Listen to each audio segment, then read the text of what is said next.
आसंतु जानिनेबा आजिर राशिफल। प्रथमे रही मेष राशि। घरे लगी रही अशांति जोगु आपण चिंतित हो पारती। जदिओ घरर अशांति कारण आपण नुहति तथापि मानसिक शांति पाई निजर भावना को नियंत्रण रखंतु। शिक्षा क्षेत्र में आज आपण को सफलता मिलिबो। जदि आपण जड़े छात्र नहले आज पढ़ा क्षेत्र में आपण आगर रहिबे। आपण को कौन नुआ कागज रे किंबा नुआ प्रणाली रे पढ़िया सुजोग मिल पारे। आज आपण को राजनीति रे शत्रु मान परास्त करिवे। नुआ कार्यगुड़िक आरंभ पाई प्रस्तुत रुहंतु। सफलता मिलिबा आपण को। आज आपण प्रत्येक कार्य रे हृदय एवं मनर सुस्थ रही करिवे। व्यापार धंदा लाभ हेबो। शेयर रे लगा जाइथिबा टंका लाभप्रद हेबो। मित्र तथा स्वजन एवं भाई भौणी मानक सहित मिलामिशा रहिबो। मनरे द्वंद्व दूर हेबो। विद्यार्थी मानक पई ज्वलंत सिद्धि हासिल करि हेबो। आज पई आपनक प्रतिकार षंढ को किछि खाइबा को दियंतु। या परे रहिछि वृष राशि। आपनक पई आजिर दिनटी बहुत शुभमय रहिछि। परिस्थिति जेमिति हेउना मध्य आपण घर रे शांति भंग हेबा को देबे नाही। निजर क्रोध को निज भितर रखिबा पई मंगल रहिबो।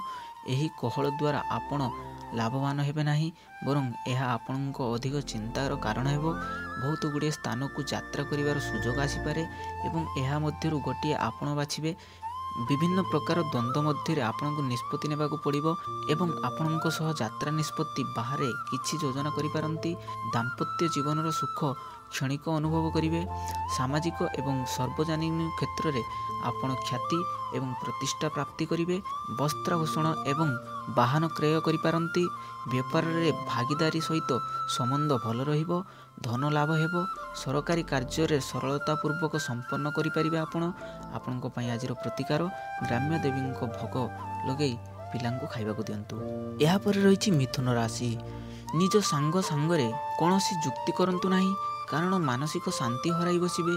जदि आपण कौनसी असुविधार रुहंती तथापि निजको शांत रखंतु। यही समय कौनसी जुक्ति आपणक संपर्क और शांति पाई खराब हो पारे। आज आपण कौनसी जड़े महत्वपूर्ण व्यक्ति सह संपर्क जोड़ी पारंती। ध्यान रखंतु जेपरिकी से व्यक्ति सामने रे आपण निजको भल भाव प्रस्तुत करिपारिबे।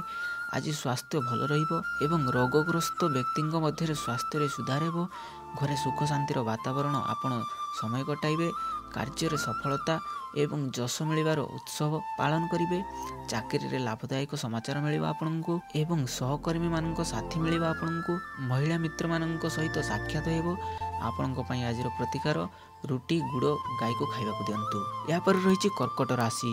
घरे लागि रहितिबा उदास भाव ही आपनक चिंतार कारण अटे। आपनकर परिस्थिति को बुझिबा उचित एवं जानिबा पई चेष्टा करंतु जे भूल कहार एवं ठीक कहार। निज तरफरु निजर क्रोध संवरण करने को चेष्टा करंतु। आपणक मध्यरु जो माने परिवार ठारू दूरेई अछंती सेमाने निज परिवार सहित भल समय कटाइबे। आपण एही समय रे उपयोग पुराण स्मृति मने पकाई व्यवहार करि परिबे। स्वास्थ्य संबंध रे चिंतित रही पारंती।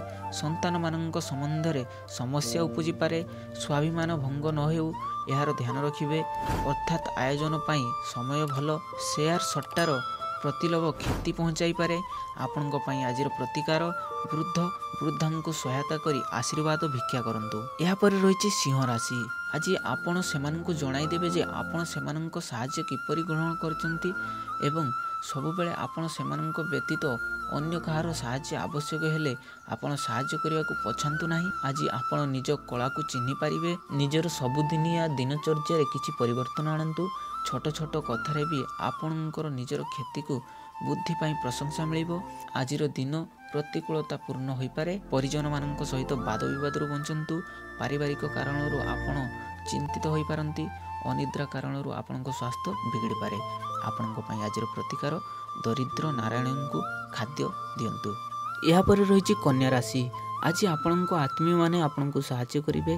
सेमानंको छोट छोट चेष्टा आपण माननको मन को छुई जिवो। सेमानंको सहाय्य एवं भल पाइबा जोगु आपण सेमानंको कृतज्ञता जणाइबे। आज आपण सेमानंको जणाइ देबे जे आपण सेमानंको पई सहाय्य किपरि ग्रहण करछंती एवं सब बेले आपण सेमानंको व्यतीत अन्य कहार सहाय्य आवश्यक हेले आपण सहाय्य करिया को पछांती नाही। नकारात्मक विचार को निजर मनरु हटांतु। क्रोध एवं वाणी उपरे नियंत्रण रखंतु। वाद विवाद दूरेई रुहंतु। खाइबा पीबा ଉପରେ ନିୟନ୍ତ୍ରଣ ରଖିବେ। ଶାରୀରିକ ସ୍ୱାସ୍ଥ୍ୟ ମାଧ୍ୟମରେ ରହିବ। ସନ୍ତାନମାନଙ୍କ ବିଷୟରେ ଆପଣଙ୍କୁ ଚିନ୍ତା ହୋଇପାରେ। ଆକସ୍ମିକ ଧନ ଖର୍ଚ୍ଚ ଆଶଙ୍କା ଅଛି। ଆପଣଙ୍କ ପାଇଁ ଆଜିର ପ୍ରତିକାର ଗହମ ଗୁଡ଼ ପିଲାମାନଙ୍କୁ ଦାନ କରିବେ। ଏହାପରେ ରହିଛି ତୁଳା ରାଶି। ଆପଣଙ୍କର କୌଣସି ପ୍ରିୟଜନ ଆପଣଙ୍କ ପାଇଁ ଶୁଭ ସମାଚାର ଆଣିବେ ଏବଂ ଆପଣ ସେଥିପାଇଁ ଗର୍ବ ଅନୁଭବ କରିବେ। ଏହି ସମୟଟି ଖୁସିର ଉତ୍ସବ କଟାଇବାର ଅଟେ। ସେମାନଙ୍କୁ କୌଣସି ଉପହାର ଭଲ ନମ୍ବର ନ ହେଲେ ବହୁତ ପ୍ରଶଂସା ମିଳିପାରେ। ଆପଣ ହଠାତ୍ ଏମିତି ଜଣେ ବ୍ୟକ୍ତି ସହ ଦେଖା ହୋଇପାରନ୍ତି ଯିଏ ଆପଣଙ୍କ ବ୍ୟବସାୟିକ କିମ୍ବା ଆପଣଙ୍କ ଜୀବନ ସମ୍ବନ୍ଧିତ ଉପଦେଶ ଦେବେ। ନିଜର ଗୁରୁଜନମାନଙ୍କ ପାଖରୁ ଉପଦେଶ ନିଅନ୍ତୁ, କାରଣ ସେମାନଙ୍କ ଅନୁଭବ ଆପଣଙ୍କ ବହୁତ ଲାଭରେ ଆସିବ। ଆଜି ଆପଣଙ୍କ ଦିନ ଶୁଭ ଫଳଦାୟୀ ଅଟେ। ଆପଣ ବୈଚାରିକ ସମୃଦ୍ଧି ଅନ୍ୟମାନଙ୍କୁ ପ୍ରଭାବିତ କରିପାରିବେ। ବ୍ୟବସାୟ ଦୃଷ୍ଟିରୁ ଆଜିର ଦିନ ଲାଭଦାୟୀ ଅଟେ। ଆପଣଙ୍କ ପାଇଁ ଆଜିର ପ୍ରତିକାର କଳା ପିମ୍ପୁଡ଼ି ଗାତରେ ଗୁଡ଼ ରଖନ୍ତୁ। ଏହାପରେ ରହିଛି ବିଛା ରାଶି। ଆଜି କୌଣସି ପାରିବାରିକ ଉତ୍ସବ ହେବାର ସମ୍ଭାବନା ଅଛି, ତେଣୁ ଯିବା ପାଇଁ ପ୍ରସ୍ତୁତ ହୋଇଯାଆନ୍ତୁ। ଏହା ଆନନ୍ଦ କରିବାର ସମୟ ଅଟେ। ଏହି ପାରିବାରିକ ଉତ୍ସବ ଆପଣଙ୍କ ପାଇଁ ଏବଂ ଆପଣଙ୍କ ପରିବାର ପାଇଁ ବହୁତ ଖୁସି ଆଣିଦେବ।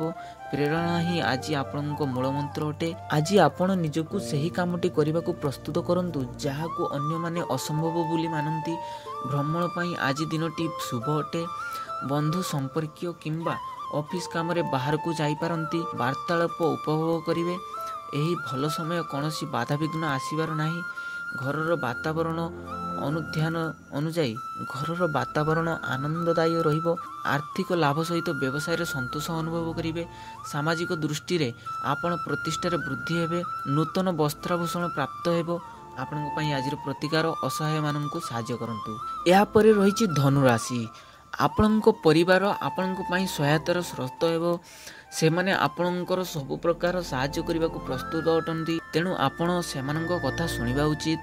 ଆଜି ଆପଣଙ୍କୁ ଏଇଟା ଶିଖିବା ଆବଶ୍ୟକ ଅଟେ କି ଆପଣ ଅନ୍ୟମାନଙ୍କ ସମାନରେ ନିଜକୁ କିପରି ଭଲ ଭାବରେ ଅଭିବ୍ୟକ୍ତ କରିବାକୁ ପଡ଼ିବ, କାରଣ ଅନ୍ୟ ଲୋକ ସେଇଟା ବୁଝିବେ ଯେଉଁଟାକି ଆପଣ ତାଙ୍କୁ ବୁଝାଇବା ପାଇଁ ଚାହୁଁଛନ୍ତି। ଆଜି ଆପଣ ନିଜ କଳାକୁ ଚିହ୍ନି ପାରିବେ। ନିଜର ସବୁ ଦିନଚର୍ଯ୍ୟାରେ କିଛି ପରିବର୍ତ୍ତନ ଆଣନ୍ତୁ। ଛୋଟ ଛୋଟ କଥାରେ ବି ଆପଣ ନିଜକୁ କ୍ଷଣିତ ବୁଦ୍ଧି ପାଇଁ ପ୍ରଶଂସା ମିଳିବ। ଛୋଟ ଛୋଟ କଥାରେ ବି ଆପଣଙ୍କର ନିଜର ତୀକ୍ଷ୍ଣ ବୁଦ୍ଧି ପାଇଁ ପ୍ରଶଂସା ମିଳିବ। ବ୍ୟବହାର ଉପରେ ନିୟନ୍ତ୍ରଣ ରଖିବେ, ଅନ୍ୟଥା ଆପଣ କ୍ଷତି ହୋଇପାରେ। ଦୁର୍ଘଟଣାରୁ ସାବଧାନ ରୁହନ୍ତୁ। ଖର୍ଚ୍ଚ ଅଧିକ ହୋଇପାରେ। ବ୍ୟବସାୟୀ ବ୍ୟକ୍ତିମାନଙ୍କ ସହିତ ଉଗ୍ର ବିବାଦ ହେବାର ଆଶଙ୍କା ଅଛି, କିନ୍ତୁ ଆପଣ ଏହାକୁ ଟାଳିବାକୁ ଚେଷ୍ଟା କରିପାରିବେ। ଆପଣଙ୍କ ପାଇଁ ଆଜିର ପ୍ରତିକାର ମାଦକ ଦ୍ରବ୍ୟ ବ୍ୟବହାର କରନ୍ତୁ ନାହିଁ। ଏହାପରେ ରହିଛି ମକର ରାଶି। ଆପଣଙ୍କ ପରିବାର ଲୋକଙ୍କ ସାଙ୍ଗରେ ଆପଣଙ୍କ ସମ୍ପର୍କ ବହୁତ ମଧୁର ଅଟେ। ନିଜର ସମ୍ପର୍କ ମଧୁର କରିବା ପାଇଁ ଆପଣ ବହୁତ ଚେଷ୍ଟା କରିଛନ୍ତି, ଚେଷ୍ଟା ଜାରି ମଧ୍ୟ ରଖିଛନ୍ତି। ଉଚ୍ଚ ଅଧିକାରୀ ଆପଣଙ୍କ ରାସ୍ତାରେ କଣ୍ଟା ବିଛାଇ ପାରନ୍ତି, କିନ୍ତୁ ଆପଣ ନିଜର ରାସ୍ତାରେ ଦୃଢ଼ ରୁହନ୍ତୁ ଏବଂ ଆଗକୁ ବଢ଼ି ଚାଲନ୍ତୁ। ଏହି ସମୟଟି ଖୁବ୍ ଶୀଘ୍ର ବିତିଯିବ ଏବଂ ଆପଣ ଠିକ୍ ସମୟରେ ନିଜର କାର୍ଯ୍ୟଗୁଡ଼ିକୁ ପୁରା କରିପାରିବେ। ଆଜି ଆପଣଙ୍କର ପ୍ରସିଦ୍ଧିରେ ଯାହା ଜାରି ରହିବ, ଆଗାମୀ ଦିନରେ ଆପଣଙ୍କ ମଉଜ ମସ୍ତି କରିବାକୁ ସୁଯୋଗ ମିଳିବ। ସବୁକିଛି ଆପଣଙ୍କର ଆପ୍ରାଣ ଉଦ୍ୟମର ଫଳ ହେବ। ଆଜି ଆପଣଙ୍କ ପାଖରେ ଘର ଏବଂ କାର୍ଯ୍ୟସ୍ଥଳରେ ଉତ୍ତମ ବାତାବରଣ ରହିବାକୁ ଅଧିକ ପ୍ରସନ୍ନତା ମିଳିବ। ଆଜି ଆପଣଙ୍କ ସ୍ୱାସ୍ଥ୍ୟ ବିଗିଡ଼ିପାରେ। ମାନସିକ ରୂପରେ ଆପଣ ଅସୁସ୍ଥତା ଅନୁଭବ କରିପାରନ୍ତି। ଆପଣଙ୍କ ପାଇଁ ଆଜିର ପ୍ରତିକାର ଭିକାରୀଙ୍କୁ ଅନ୍ନଦାନ କରନ୍ତୁ। ଏହାପରେ ରହିଛି କୁମ୍ଭ ରାଶି। ଆଜିର ଦିନ ନିଜର ପରିଜନ ଏବଂ ପ୍ରିୟଜନମାନଙ୍କ ସହିତ ବିତାଇବାକୁ ଶୁଭ ଦିନ ଅଟେ। ଆଜି ଆପଣ ଏମିତି ପ୍ରିୟଜନମାନଙ୍କ ସହିତ କଟାଇବେ ଯେଉଁମାନଙ୍କ ସହିତ ଆପଣ ବହୁତ ଦିନରୁ ଦେଖା କରିବା ପାଇଁ ଚାହିଁଥିଲେ। ଭବିଷ୍ୟତର ଯୋଜନା କରିବା ପାଇଁ ଏହି ସମୟଟି ଉପଯୁକ୍ତ ଅଟେ। ଆପଣଙ୍କ ମଧ୍ୟରୁ ଯେଉଁ ଲୋକମାନେ ଖରାପ ପରିସ୍ଥିତିର ସାମ୍ନା କରୁଛନ୍ତି, ସେମାନେ ନିଜର ରଣନୀତିରେ ପରିବର୍ତ୍ତନ ଆଣିବା ଉଚିତ। ଏହାଦ୍ୱାରା ଆପଣ ସହଜରେ ଲକ୍ଷ୍ୟ ପ୍ରାପ୍ତି କରିପାରିବେ। ମିତ୍ରମାନଙ୍କ ସହିତ ଆନନ୍ଦ ସମୟ ବିତାଇବେ। ମଧ୍ୟାହ୍ନ ପରେ ଆପଣଙ୍କ ସ୍ୱାସ୍ଥ୍ୟ ବିଗିଡ଼ିପାରେ। ପରିଜନମାନଙ୍କ ସହିତ ମତଭେଦ ହେବାର ମନର ଅସୁବିଧା ହୋଇପାରେ।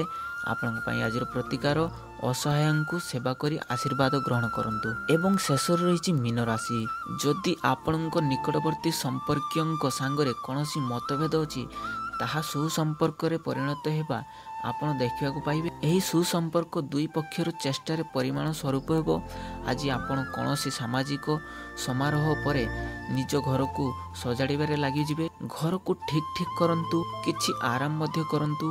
ଆପଣ ସମାରୋହ ଖୁବ୍ ମଜା ନିଅନ୍ତୁ, କିନ୍ତୁ ନିଜ ଦାୟିତ୍ୱ ସବୁ ତୁଲାଇବାର ସମୟ ଆଜି। କୌଣସି ମହତ୍ତ୍ୱପୂର୍ଣ୍ଣ ବ୍ୟକ୍ତି ହୁଏତ ଆପଣଙ୍କୁ ଭୁଲ ବୁଝିପାରନ୍ତି। ସାବଧାନ ରୁହନ୍ତୁ ଏବଂ ଠିକ୍ ଭାବରେ ନିଜର କଥା ସେମାନଙ୍କୁ ବୁଝାଇବାକୁ ଚେଷ୍ଟା କରନ୍ତୁ। ପ୍ରିୟଜନମାନଙ୍କୁ ସୁଖ ଏବଂ ଆନନ୍ଦ ପ୍ରାପ୍ତି ହେବ। ପର୍ଯ୍ୟଟନ ପାଇଁ ମିତ୍ର ତଥା ପରିଜନମାନଙ୍କ ସହିତ ଯୋଜନା ବିନିପାରିବେ। ମନରେ ପ୍ରସନ୍ନତା ରହିବ।